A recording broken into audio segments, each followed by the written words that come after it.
Arslan Hidayat is a Uyghur rights activist. He joins me now from Bahrain. Thanks so much for your time.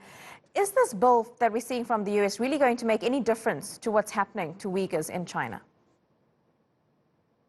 Well, thank you for having me first. Well, we hope it does.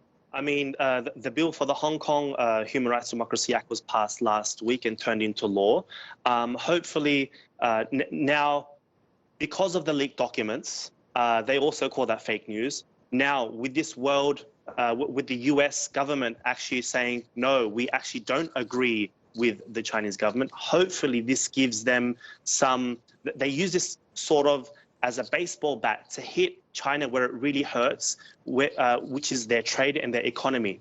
And I'm so glad to see that the architect of these concentration camps, Chun Cheng-go, is specifically going to be sanctioned with this if it passes into law.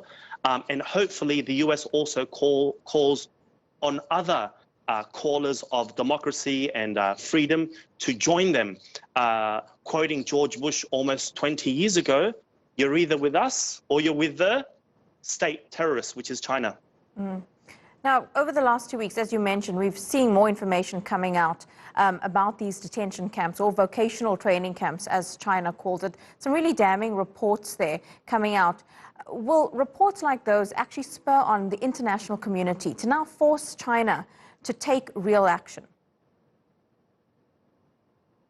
Well, we hope so, because China and they're actually mimicking Donald Trump. If you heard one of the public ministries last week in the UK, he was calling it fake news. He was calling the researchers fake news. He's calling people like me fake news.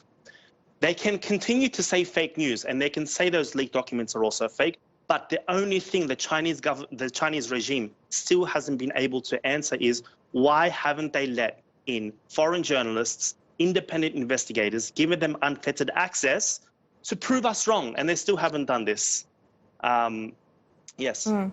Arslan, you're an activist for the Uyghur community, and there are believed to be at least 1 million Muslim Uyghurs in what some US lawmakers have actually called modern-day concentration camps in China.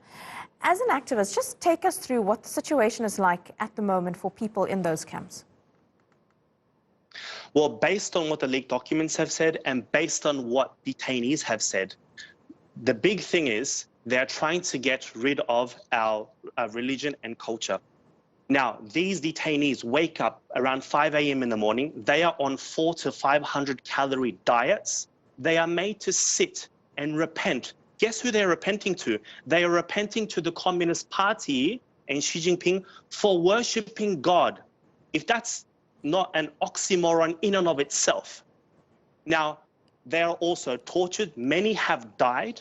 Now, this call to action comes at a critical time. These concentration camps, before they actually turn into extermination camps. And we don't want another Holocaust. No, not indeed. Thanks so much for your time. Really appreciate your thoughts on this new legislation that possibly will be passed by President Trump once it's signed in.